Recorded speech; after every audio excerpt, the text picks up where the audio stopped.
여호수아 1장 7절 말씀입니다. 오직 강하고 극히 담대하여 나의 종 모세가 내게 명령한 그 율법을 다 지켜 행하고 우로나 좌로나 치우치지 말라. 그리하면 어디로 가든지 형통하리니. 아멘. 여호수아의 이 시작은 하나님의 명령과 약속으로 시작합니다. 2절 말씀에서 보면 내 종 모세가 죽었으니 이제 너는 이 모든 백성과 더불어 일어나 이 요단을 건너 내가 그들 곧 이스라엘 자손에게 주는 그 땅으로 가라. 4절 곧 광야와 이 레바논에서부터 큰 강 곧 유브라데 강까지 해쪽 속의 온 땅과 또 해지는 쪽 대해까지 너희의 영토가 되리라. 내 평생에 5절 내 평생에 너를 능히 대적할 자가 없으리니 내가 모세와 함께 있었던 것 같이 너와 함께 있을 것임이니라. 내가 너를 떠나지 아니하며 버리지 아니하리니. 6절 강하고 담대하라. 너는 내가 그들의 조상에게 맹세하여 그들에게 주리라 한 땅을 이 백성에게 차지하게 하리라. 하나님의 명령은 이제 너는 모든 이스라엘 백성을 이끌고 요단강을 건너 내가 그들에게 주는 약속의 땅으로 들어가라 하는 것이 하나님의 명령이고 여호수아에게 내리는 하나님의 명령입니다. 그럼 하나님의 약속은 무엇입니까? 내가 모세에게 말한 대로 너희 발이 닿는 곳마다 그 땅을 다 너희에게 주겠다. 내가 살아있는 한 아무도 너를 당해내지 못할 것이다. 내가 모세와 함께 하였던 것처럼 너와도 항상 함께하여 너를 떠나지 않고 너를 버리지 않겠다. 라고 하는 것이 하나님의 약속입니다. 하나님의 명령은 준엄하고 책임이 무겁지만 하나님의 약속은 장엄합니다.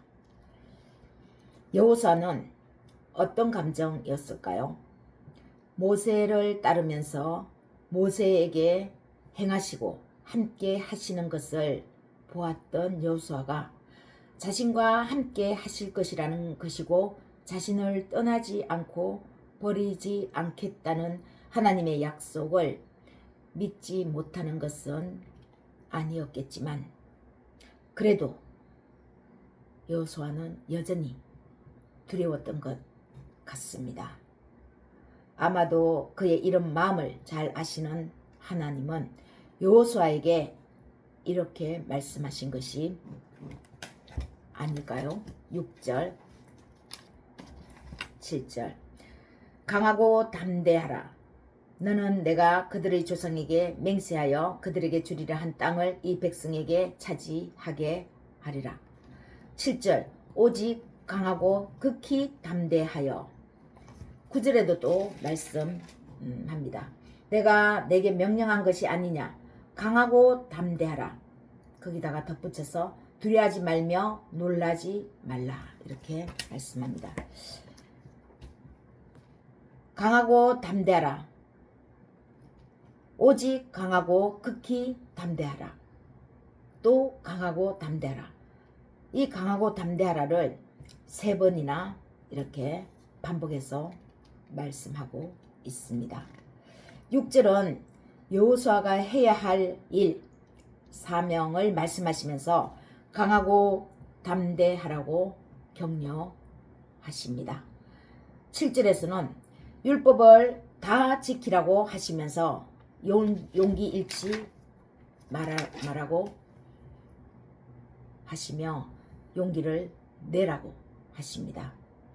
또 9절에서는 하나님의 준엄한 명령으로 받았으니 강하고 담대하라고 강조하십니다. 그것은 어떤 사람이 너에게 준 것이 아니라 하나님, 신이 너에게 주는 그런 명령이다. 그러니까 너는 해야 한다라는 거죠. 해야 하니까 강하고 담대하라고 강조하십니다. 여호수아가 명령을 잘 수행함으로써 이스라엘 백성이 형통할 것인데, 여호수아의 강하고 담대함이 관건입니다. 지도자가 강하지 않고 담대하지 않으면 어떤 큰 일을 수행할 때 그 큰 일 앞에서 지도자를 따르는 그 나머지 사람들, 강하지 않은, 담대하지 않은, 그 앞에서, 큰 일 앞에서 두려워서 벌벌 떨고 있는 지도자를 따를 수 있겠습니까? 그 지도자를 믿을 수 있겠습니까? 그 지도자와 함께 할 수 있겠습니까? 그래서 가나안 땅에 백성들과 함께 들어갈 여호수아에게 강하고 담대하라고 하는 건데, 이 강하고 담대함이 지도자인 여호수아에게 있어야 할 그런 하나님의 명령이고 뜻입니다. 이 강하고 담대함이 여호수아의 관건인 거죠.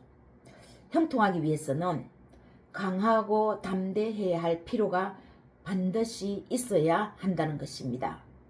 그것이 또 사람이 준 명령이 아니기 때문에, 사람이 사람에게 주는 약속이 아니기 때문에 대단한 어쩌면 일인데 감히 사람이 감당하지도 못할 수도 있다라는 그런 명령인데, 강하고 담대함은 반드시 일을 수행함에 있어서 지도자에게 반드시 있어야 한다는 것입니다. 그러면 사명을 맡은 여호수아의 강함은 무슨 의미인가 하는 것입니다. 강하라라고 하신 명령은 흔들리고 불안한 상황에서도 무엇인가를 붙들고 온전히 서 있으라는 것입니다. 서 있는다라는 것은 어떤 장소를 의미하는 것이 아니죠. 그 여호수아의 그 마음 상태를 얘기하는 것입니다. 여호수아가 마음이 강하게 붙들려 있어야 한다는 것입니다. 그 마음이 이리저리 어떤 상황에도 불구하고 흔들리지 말아야 한다는 것입니다. 붙들린 그 마음으로 온전히 서서 자기에게 주어진 사명의 길을 굳게 지키라고 하시는 것입니다. 그리고 담대하라라고 하시는 것은 무엇을 지켜 나가는 것을 의미합니다. 강한 것이 사람의 마음이 강해야 한다면, 담대한 것은 그 강함을 가지고 앞으로 나아가는 것을 얘기하는 것이죠. 앞으로 나아갈 때 담대하지 않으면 발자국을 뗄 수 없습니다. 앞에 어떤 상황에도 불구하고 발걸음을 떼면서 지도자가 진두지휘할 수 있는 것은 담대함인 거죠. 무엇을 지켜 나가는 것을 행동하는 것을 의미합니다. 두려운 상황 가운데 마음을 지키는 것이야말로 담대함은 가장 중요한 지도자의 결단이 아닐 수 없습니다. 마음을 강하게 하고 담대하게 앞으로 나아가는 것은 지도자가 해야 할 중요한 결단입니다. 어떤 목적지를 향해서 길을 가려고 합니다. 자동차 운전을 하고 출발하려고 합니다. 그런데 한 번도 그곳을 가본 적은 없습니다.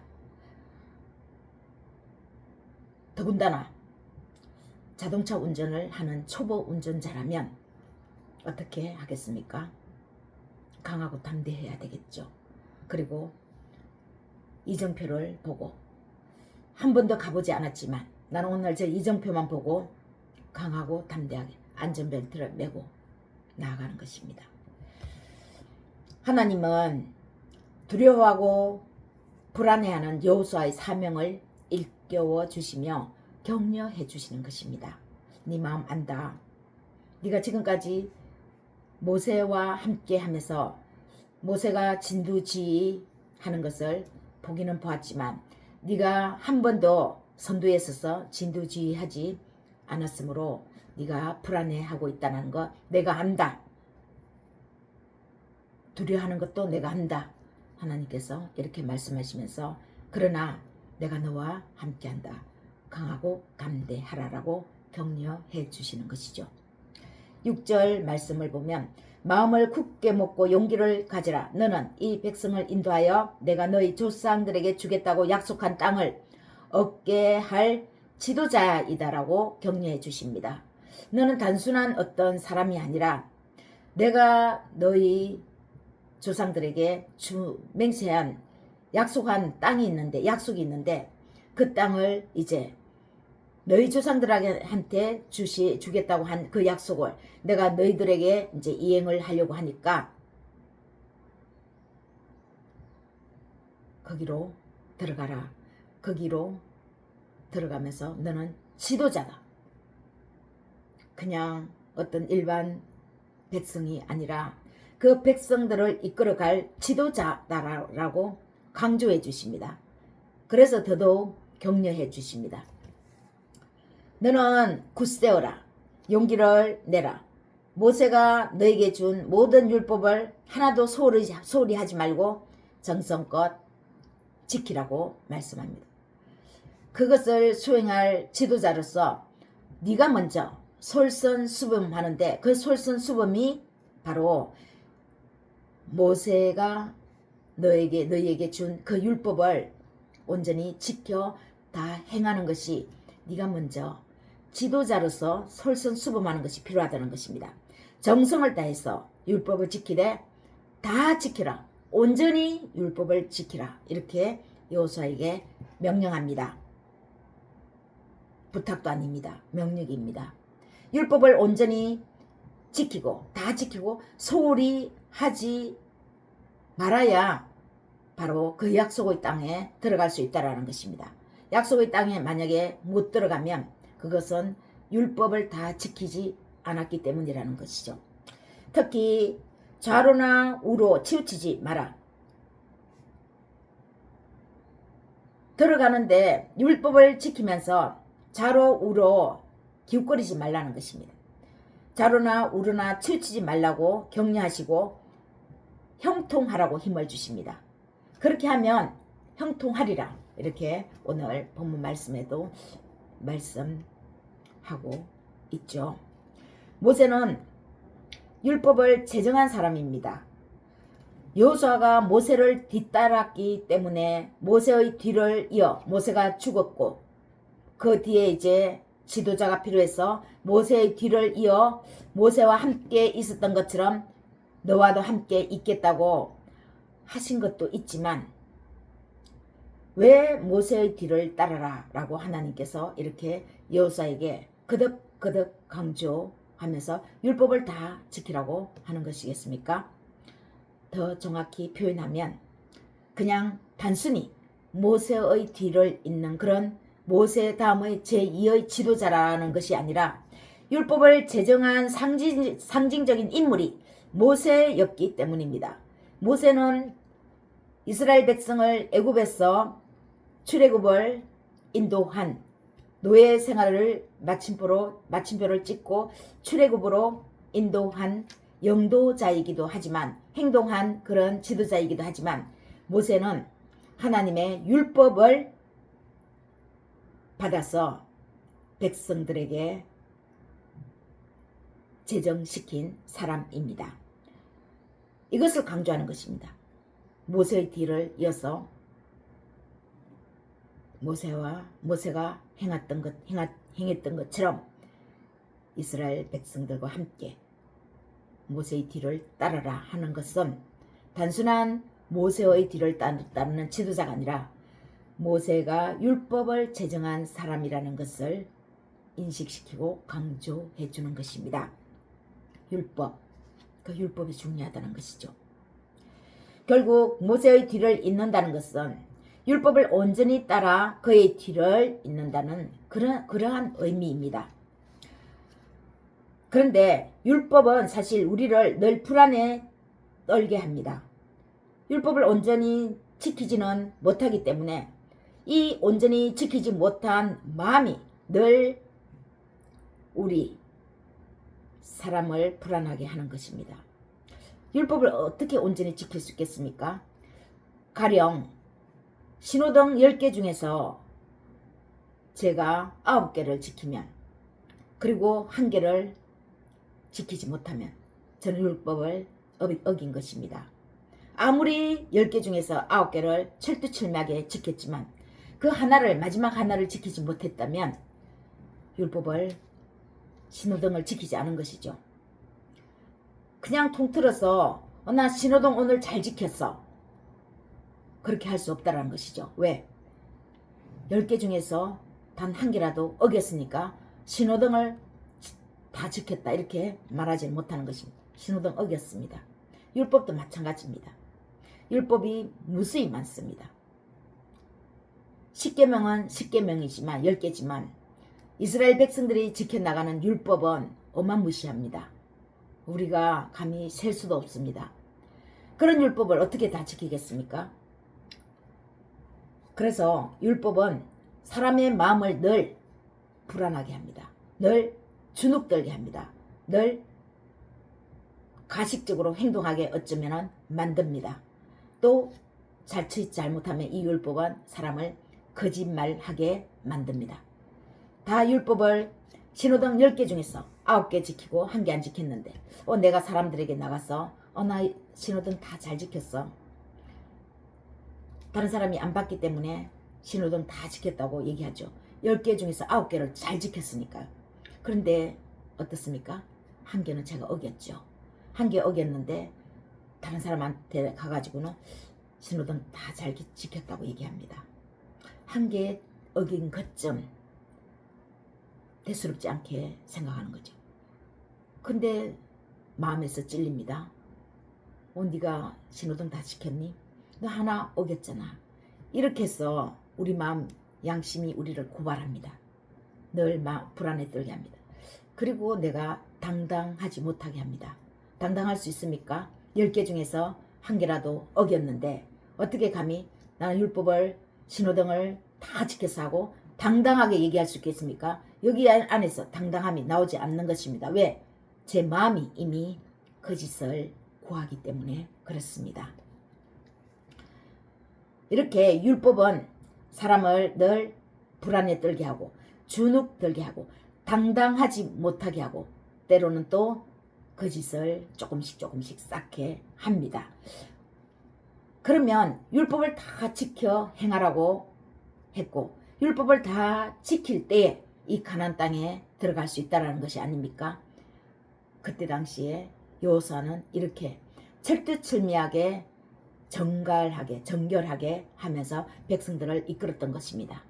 그렇지만 우리 인간은 이 율법을 오늘날 다 지키지 못합니다.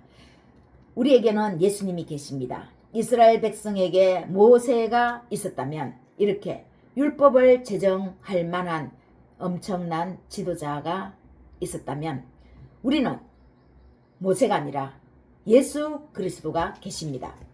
예수님은 율법을 완성하신 분으로 오셨습니다. 율법 폐기한 분이 아닙니다. 신호등 그거 10개 중에서 9개 지키고 1개 안 지켜도 돼, 그것이 아닙니다. 10개 중에서 10개를 다 지켜도 너무 좋다, 잘한다. 그런데 10개 중에서 부득이하게 별로 사람들이 다니지 않는 곳, 교통이 빈번하지 않는 곳, 그곳에서 사람들도 없는데 내가 굳이 바쁜데 멀뚱멀뚱 서가 있기보다는 한 번쯤 무시하고 건너가는 것입니다. 그것이 우리가 예수 안에서 가능하다는 것입니다. 율법을 폐기한 것이 아니라 그 율법 안에서 자유케 하려고, 우리가 지키지 못하는 그 율법에서 자유를 주시려고, 자유케 하시기 위해서 예수님은 오셨습니다. 우리 힘으로는 율법을 다 지키지 못하지만 예수님 안에서는 다 할 수 있습니다. 10개 중에서 10개를 다 지킬 수 있고 10개 중에서 하나를 안 지키지만 그 하나 때문에 우리가 주눅든다든가 당당하지 못하다든가 죄의식을 느낀다든가 그러하지는 않는다는 것이죠. 그렇지만 어린아이 앞에서 아무리 사람이 없어도 앞에 건너편에 어린아이가 있으면 저 어린아이 때문에 건너지 말아야 되겠구나. 그것도 예수 안에서 우리가 그렇게 바라보는 것입니다. 예수님 안에서는 다 할 수 있게 된 것입니다. 왜냐하면 율법 위에 있는 또 다른 법이 있는데 그것은 바로 사랑의 법입니다. 사랑 때문입니다. 제도적인 법이 최고의 법이 이러한 우리를 죄를 묻는 잘잘못을 묻는 이런 법이라면 잘잘못을 덮어줄 수 있는 용서해 줄 수 있는 그 법이 이 법 위에 뛰어난 사랑이 있는데 바로 예수님은 이 사랑의 법으로 오셨습니다. 이 사랑의 법 안에서 율법을 포용할 수도 있고 또 율법을 넘어서서 용서해 줄 수도 있는 것입니다. 판사가 판결을 할 때도 그렇지 않습니까? 어마무시한 흉악한 범죄인을 향해서 엄청난 형량, 무기징역, 사형을 내릴 수도 있지만 그가 어떤 처한 상황을 볼 때에 너무나 단둘이 어머니와 함께 있는 그 상황을 보면서 도저히 저렇게밖에 할 수밖에 없는 상황이었구나 했을 때 판사는 자기 마음에 의해서 판결을 내립니다. 사형, 중형, 무기징역을 내릴 수 있지만 저 사람이 저렇게밖에 할 수 없었던 그 이유가 이해가 간다. 판사는 그렇게 해서 판결을 내리면서 유기징역으로 감형을 양형해 주시는 것이 아니겠습니까? 사랑하는 여러분, 하나님이 우리에게 사명을 주시고 강하고 담대하라고 하십니다. 주어진 일, 맡은 사명이 다소 무겁고 준엄하게 느껴질 때도 있을 것입니다. 그러나 주신 명령이 그러한 만큼 약속은 장엄합니다. 책임이 무거우면 명령이 무거우면 책임도 무겁습니다. 책임이 무거우면 그에 비례하는 만큼 약속이 장엄하게 펼쳐져 있다는 것입니다. 그래서 어떤 사람은 책임이 무겁고 명령이 무거워서 내가 이 일을 할 수 있을까 하고 그 책임만 딱 생각하면 명령만 생각하면 앞에서 주저앉습니다. 그리고 포기하려고 합니다. 실제 포기하는 사람도 많습니다. 그런데 그것을 이행할 수 있는 사람은 누구입니까? 책임, 이 명령이 무겁지만 이 책임보다 명령보다 더 어마무시한 약속을 바라봅니다. 무거운 책임을 바라보기보다 이것을 이행한 다음에 나에게 주어질 그 성공 스토리, 그 약속, 그것이 눈에 보이는 거죠. 그것을 바라보면, 약속을 바라보면 이 무거운 책임, 현실을 포기하지 않고 이겨나갈 수 있다는 것입니다. 그래서 진짜 지혜로운 사람은 앞에 놓인 이 엄청난 명령일지라도 이 명령보다는 오히려 명령을 수행한 다음에 내가 맞이할 그 약속, 그 성취, 성공, 그 스토리를 자기가 되뇌는 것입니다. 그랬을 때 그런 사람은 절대 포기하지 않습니다. 힘겹고 불안하고 두려움이 엄습할 수 있을 것입니다. 왜냐하면 사람이기 때문에. 아무리 하나님이 주신 신이 그 사람을 알아보고 그 사람에게 주신 명령이지만 명령을 받는 사람은 사람입니다. 24시간 신의 뜻에 의해서 붙잡혀 있지도 못합니다. 우리는 오늘 아침에 기도했지만 눈을 뜨고 일상생활로 들어가면 시시각각 두려움이 엄습합니다. 우리가 이 세상에 살고 있고 불완전한 세상 속에서 불완전하게 사람을 만나고 불완전한 사람을 만나기 때문에 또 사람들을 통해서도 시시각각 두려움이 몰려오는 것이죠. 그래야 할 때 약속을 한 번 더 상기하는 것은 사명을 포기하지 않게 할 것입니다. 그리고 진짜 중요한 것은 우리의 이성, 즉 냉철한 판단은 혼자 하는 것이 아니라 말씀을 펼쳐서 읽고 묵상하는 가운데에 올바르고 냉철한 판단을 할 수 있습니다. 판단은 우리가 하죠. 우리의 이성이, 우리의 따뜻한 감성이 판단을 하게 합니다. 우리가 판단하지만 우리가 판단할 수 있는 그 근거가 무엇이냐는 것입니다.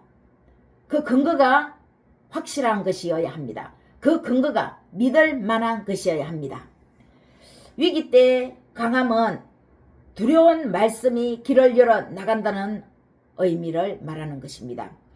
위기 때 우리는 대부분 위기를 기회다 이렇게 말하지 않습니까? 그리고 위기 때 진짜 강한 정신이 발동되는 사람들이 간혹 가다가 있습니다.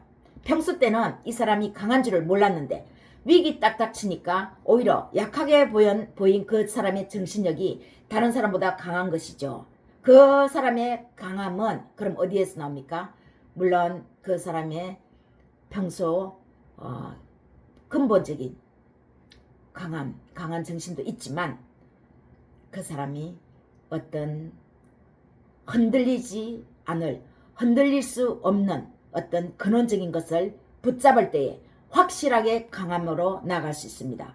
누가 뭐라 그래도 자신이 받은 것이 확실하면 그것에 붙들리면 그 위기를 뚫고 일어날 수 있는 것입니다. 말씀을 묵상함 없이 우리의 이성으로는 혼자서 판단 내리는 것은 그것이 아무리 좋은 방법일 것 같아도 거기에는 함정이 있을 수 있습니다. 나중에는 성공했어도 그 함정이 결국 우리의 발목을 붙잡는 일이 될 수 있습니다.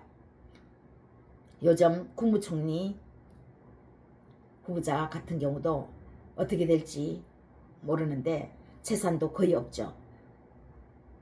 그가 정치적인 암흑기를 지나올 때 다른 사람의 도움을 받은 것 같습니다. 그 받은 도움이 설령 나쁘지 않다 할지라도 그때 당시에 하나님에 의해서 기도하면서 받았다면 아마 청문회는 무사히 통과할 수 있을 것입니다. 이렇게 우리는 나중에 성공했어도 어쩌면 우리가 우리 스스로 지혜롭게 현명하게 생각하고 판단했던 그것이 그런 결정이 나중에 우리 자신을 함정에 빠뜨릴 수도 있습니다. 우리의 발목을 붙잡는 일이 될 수도 있습니다. 좌로나 우로나 치우치는 것은 하나님의 말씀보다 앞서는 모든 것입니다. 좌로나 우로나 치우친다. 하나님의 말씀만 가지고 앞을 계속 나가다 보면 흔들림이 없는 거죠. 그런데 좌로를 옆을 쳐다보고 오른쪽을 쳐다보고 왼쪽을 쳐다보는 것은 흔들린다는 뜻입니다. 이 좌로가 무엇이냐? 다소 얄팍한 마음을 갖는 것이 좌로 치우치는 마음이라면 아주 얄팍하게 다른 사람은 알지 못하면서 내가 내 자신의 어떤 이익을 위해서 혼자서 생각하면서 다른 사람한테 접근할 수도 있는 것이죠. 또 어떤 결정을 할 수도 있는 것이죠. 이렇게 얄팍한 자신의 이익을 가지고 결정하는 것을 좌로 치우치는 마음이라면 대단한 이성적 판단으로 자신의 지혜로 나 자신이나 다른 사람들의 그럴듯한 성공적인 사례를 따르는 것이 우로 치우치는 것입니다. 우는 우리의 이성적인 합리적인 판단을 얘기하는 것입니다. 우리가 이성적으로 최선을 다해서 합리적 판단으로 판단을 해야 옳은 것은 맞습니다. 그러나 하나님의 근원적인 말씀을 제껴놓고 무시하고 우리의 이성적 판단이 과연 그것이 진짜 합리적인 판단이 맞느냐 하는 것입니다.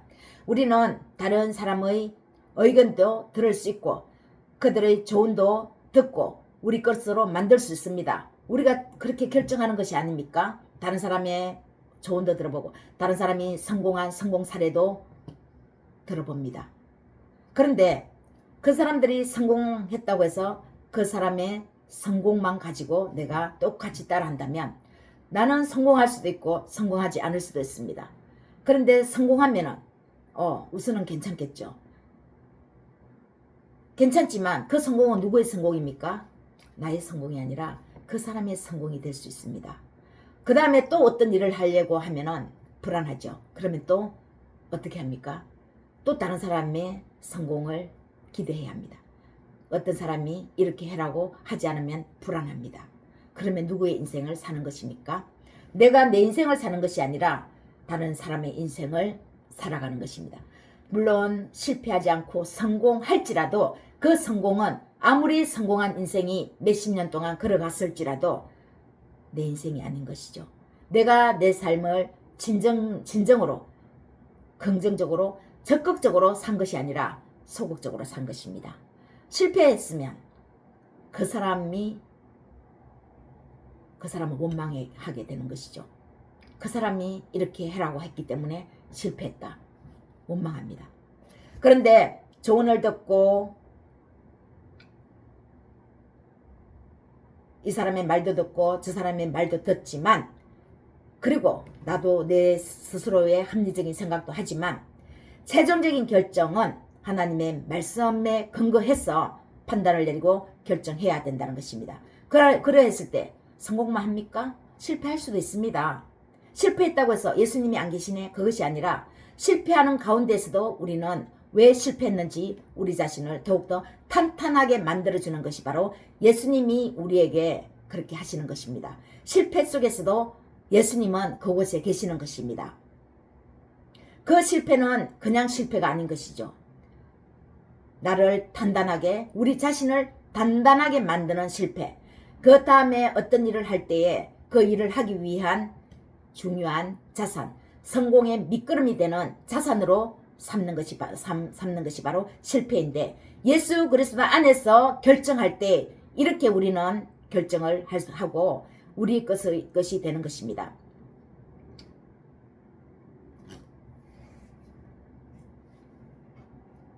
우리는 많은 고난을 겪지만 많은 고난을 겪어도 자신의 인생 스토리가 없는 사람이 있고, 고난을 겪으면 겪을수록 다른 사람을 탓하는 사람이 있습니다. 그런데 고난을 겪을 때 왜 이 고난을 겪는지, 그리스도 예수 안에서 내가 말씀을 묵상하고 결정했는데 왜 고난을 겪지? 왜 실패했지? 실패도 이유가 있는 것입니다. 그 실패도 어쩌면 나를 사랑하니까 실패하게 했는 것일지도 모릅니다. 내가 실패해봐야 다른 사람이 실패했을 때 그 마음을 헤아릴 수 있습니다. 내가 2등 해봐야 다른 사람이 2등하는 것을 알 수 있습니다. 맨날 1등만 하면 다른 사람 2등하는 그 2등의 마음을 알 수 있겠습니까? 내가 꼴찌 해봐야 꼴찌하는 그 심정의 마음을 헤아릴 수 있는 것입니다. 하나님 안에서 해석하면 우리는 버릴 것이 하나도 없다는 것이죠. 이렇게 최종적인 것은 하나님의 말씀이 최종적인 판단이 되어야 합니다. 또 판단을 할 수 있는 근거 또한 모든 생각의 근원이 바로 하나님의 말씀이어야 합니다. 여호수아와 그의 백성들은 하나님 말씀대로 가나안 땅에 결국 들어갔습니다. 말씀 따라 하나님의 말씀에 귀를 기울여서 그 명령을 따랐다라는 뜻이겠죠. 지도자 여호수아의 지도력이 있었고 이스라엘 백성의 순종함이 있었기 때문입니다. 어느 한쪽이 잘해서가 아닙니다. 먼저는 솔선수범하는 지도자가 필요하겠죠. 강하고 담대한 지도자가 필요하겠죠. 두려워서 벌벌 떨고 불안해하는 지도자가 아니라 강하고 담대한 지도력을 지닌 지도자가 먼저는 필요합니다. 그 지도자가 자신이 먼저 백성들을 앞서서 솔선수범하는 솔선수범이 필요합니다. 그런 지도자가 있어야 하겠지만 아무리 그런 지도자가 있어도 또 거기에 따라주는 백성들이 없으면, 백성들이 아니면 혼자서 가나안 땅에 들어갈 수 없습니다. 그 지도자의 그 백성들 합이 잘 맞았기 때문입니다. 각자 하나님이 무엇을 맡겼든지 간에 그 책임에 강하고 담대하시기를 축복합니다.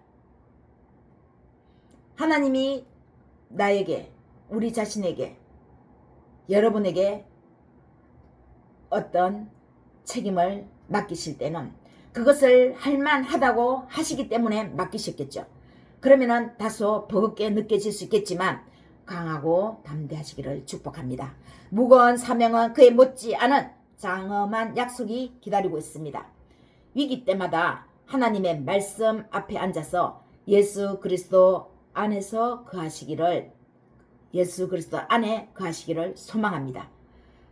책임이 무거우면 그만큼 약속은 장엄하게 펼쳐져 있습니다. 책임이 이만큼인데 약속이 요만큼, 그거는 맞지 않죠. 뭔가 성공 스토리가 크면 클수록 거기에 지나오는 그 과정은 험난합니다. 약속을 크게 받고자 하면 큰 책임감도 맡을 만한, 해볼 만한 일이다 생각하시면 되겠습니다. 한 주간도 말씀으로 승리하시기를 그리스도 예수 안에서 축복합니다.